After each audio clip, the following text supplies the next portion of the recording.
Hi friends, thanks for joining me. Today I've got a new video for you for Hip Kit Club, and I'm using the January kits. And part of the January main kit this month were these beautiful fringe papers.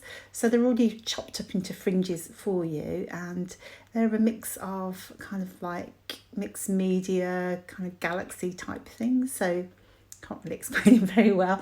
Anyway, you can see them there.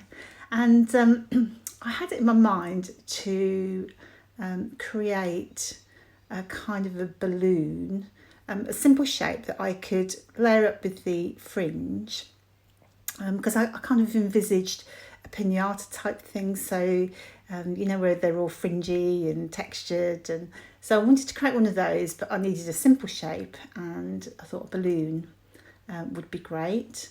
I think balloons are fab because, they kind of signify celebration and happy things. So I thought it was a really good thing to do.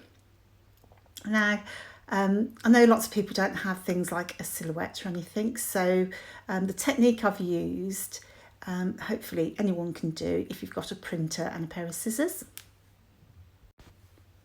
So as you can see there, I've chopped down the fringe pieces. I'm just laying them onto the reverse of my balloon template, which I've just printed off. I found it off the internet. Now, rather than laying them all straight, I thought it might be fun actually to lay them at angles. So they're not jolly angled when you see the final thing, but rather than just being perfectly straight, I thought it would just be a little bit more fun, so that you could see some of the fringe elements more clearly than others. And I just did my best to space them as evenly as I could, but by angling them, I think it is a bit more forgiving in terms of if your spacing isn't perfect, it'll be really hidden. So when you cut around this shape or a shape, what you'll find is that you'll probably chop off a little bit of fringe, just because you need to chop it off before the join. So do make sure that you save your little pieces, and you can just fill those in if you do chop off a little bit and it looks like it's missing. So you can see I did that on that top fringe there was a little bit missing, so I had to go and find the piece that it came from, which was actually a lot harder than it looked to find the correct one, but there you go. And then what I did is I just cut off the pieces just to hide it as best I could. But actually when you see it in real life, you really can't see it at all, so I thought I did a good job there.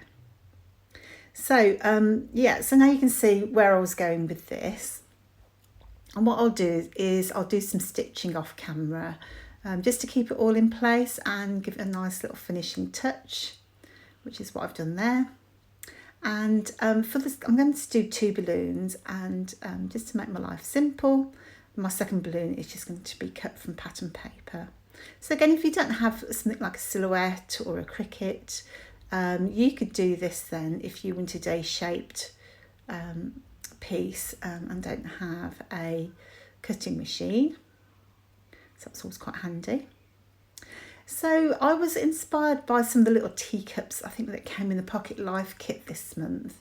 I think it was all about self-care and tea and coffee and so on, but the little teacups, and when I was looking for some photos, I saw these of the kids from when they were little on a teacup ride. So I thought, that sounds perfect.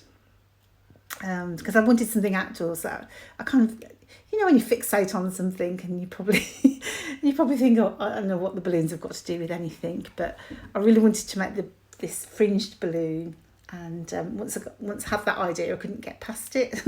So I kind of have created a layout to go with the balloons, which is probably the reverse of what you should do, but that's just me. I just fixate on things.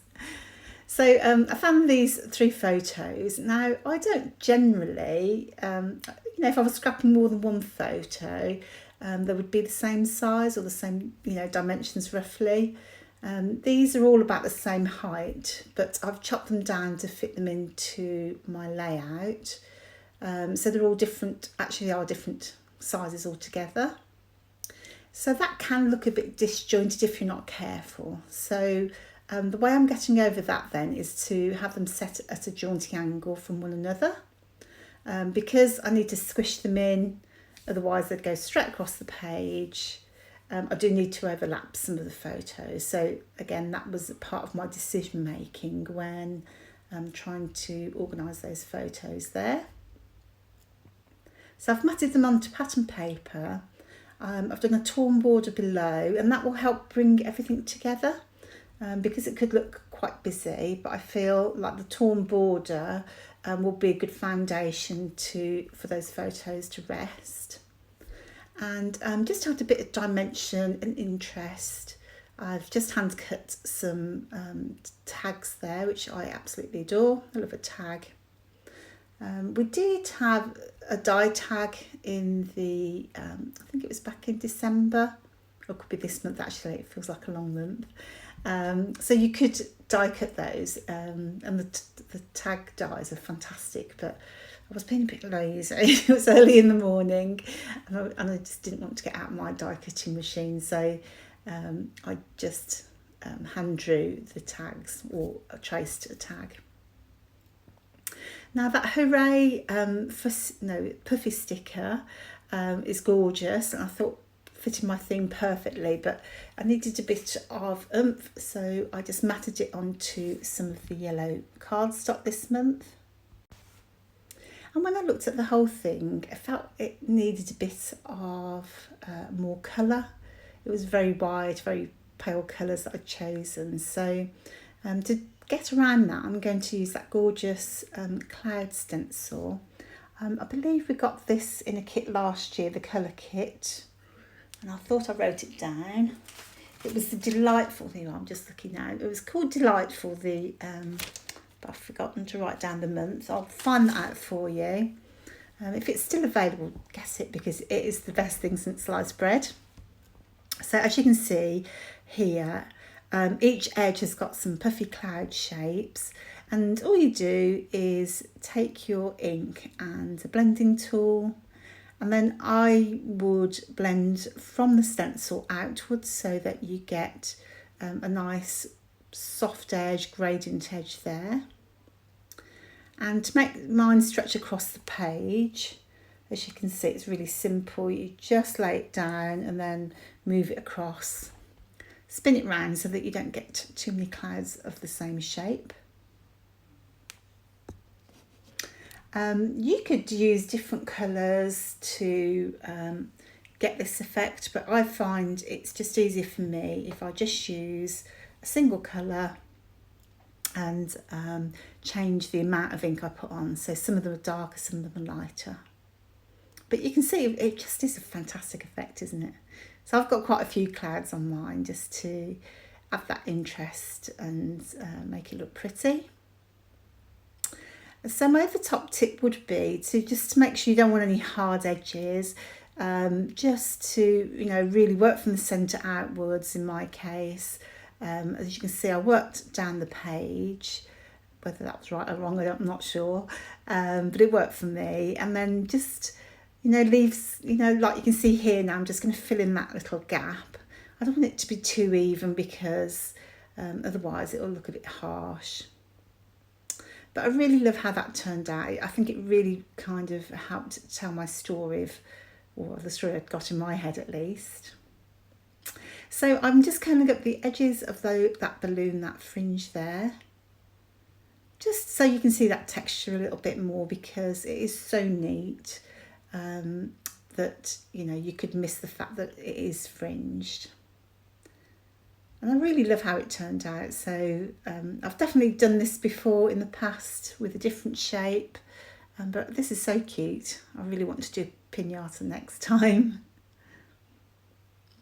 So my balloons do need to be tethered down. So I've got some white thread or twine, and I want to lay that loose from those balloons down through to the teacups at the bottom. And hopefully this would help draw the eye down the page and give it that kind of floaty feeling is the look I'm after.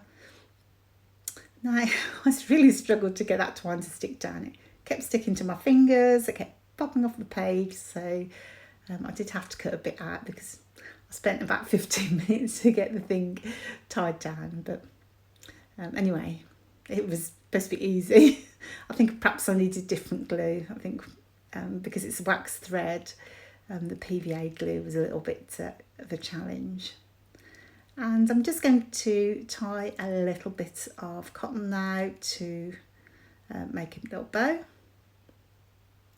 And I just love how that turned out, because it isn't how I imagined, that it would be a little bit floaty. See, that's popped off again. I think there was some swearing going on there.